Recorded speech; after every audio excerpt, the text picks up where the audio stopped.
Well, firstly, it's a massive privilege to have access to a facility like this.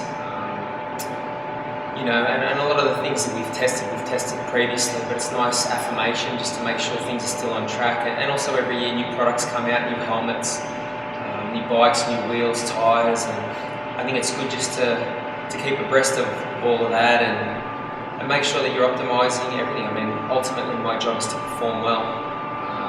And part of that encompasses my equipment as well, a big part of it. So I like to make sure that my race day setup is dialed in as it can be, and yeah, just to optimise all those things. And through Specialized, particularly having this facility here, it's a huge advantage because we get to come out here, take our time, run all the testing that we want to run.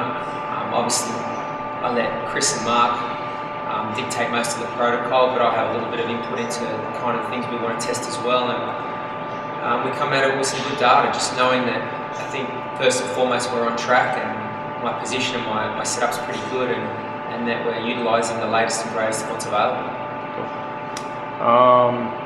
Anything specific that you had a chance to kind of play with 3 different helmets? What did you learn in that? Yeah, well, obviously the TTO2 is the oldest of the helmets, but it still, I think, stands the test of time aerodynamically when you look at the data. We've also got the Evade, the new Aero Road helmet this year, and the McLaren, which debuted last year, which we used. And I think it's good just to have a range of products in your arsenal. You're not always just looking for the absolute fastest. Sometimes you're looking for a compromise between what's fast and what ventilates as well, particularly for a race like Kona. So it's good just to get data points, how the Aero Road helmet stacks up against the McLaren, which I think is the gold standard. The McLaren's the fastest helmet. And it just gives you more knowledge and more information to make an informed decision.